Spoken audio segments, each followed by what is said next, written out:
Hi, this is Jason from Horrific Nightmares. Welcome back to the Fangoria Movie Challenge.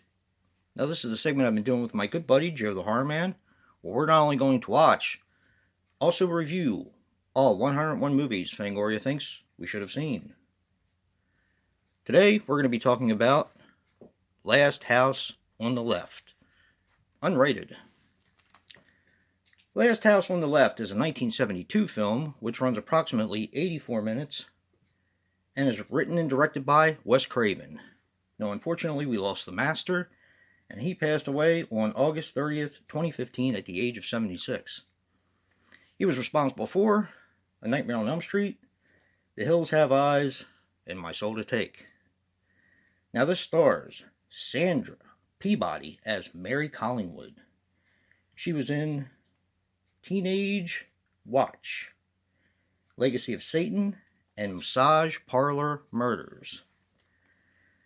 Lucy Grantham as Phyllis Stone. She was in Loops. Linda Lovelace meets Mrs. Jones. Oh boy. And David Hess as Krug Stillo. Unfortunately, he passed away on October 7th, 2011 at the age of 75. He was in The Steps, Smash Cut, and Used. Now, the budget on this film was $90,000, and this had the original title of Night of Vengeance, or I think it had a running title of The Night, and it was David Hess's first film. This has a very simple plot, and this is going to be a short review because I'm sure most people have seen Last House on the Left. If you haven't, you need to come out of the rock that you were under and definitely check this one out because it's a classic.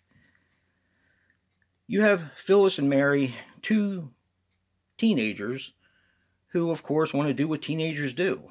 They want to go see a concert with a band called Bloodlust. Yeah. So they go out and they stop at a store to get some ice cream. And then they stop in the city to get some pot in order to continue on their concert journey.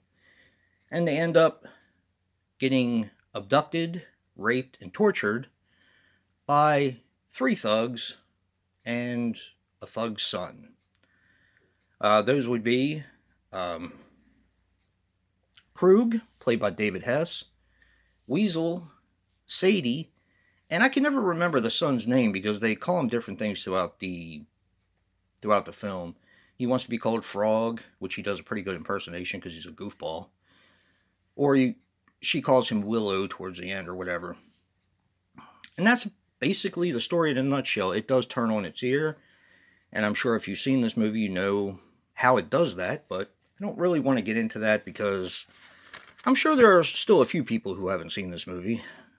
I'd be surprised if there were a lot, but this is one of those movies on the Fangoria Movie Challenge where I think this was obscure at the time, but since then it's had so many releases. We had the MGM DVD release. I mean, I'm not even going to talk about the VHSs and all that. But we've had this release, which is an MGM. We had the regular MGM release.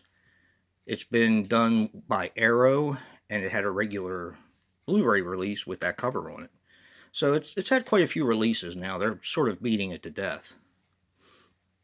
So I'm going to get to my relatable recommendation, which, I hate to say it, I actually like it a little bit more than Last House on the Left. I know that's probably blasphemy, but I'm going to recommend Hitchhike. I just saw this a few months ago because it made my top 5, and I was really impressed with this film. First of all, it has David Hess basically playing the same type of character, so you know what you're getting from his performance. But this also has Franco Nero, who's one of my very favorites, and it has actually a woman by the same name as my wife, Corinne Cleary. So, I love Hitchhike. I think it's a lot of fun, and it kind of has the same sort of feel as Last House on the Left. It's kind of disturbing, but also kind of fun at the same time. And they're both very satisfying if you get my drift towards the end of the film. But yeah, check out Last House on the Left. It's a really good film. Definitely, I don't really call it one of his underrated films anymore.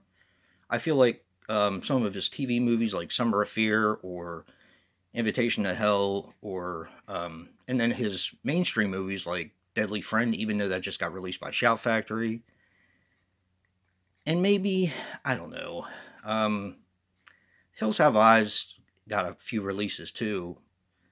Maybe Shocker as some of his more underrated movies, or My Soul to Take, maybe. But yeah, definitely check out Last House on the Left if you haven't seen it.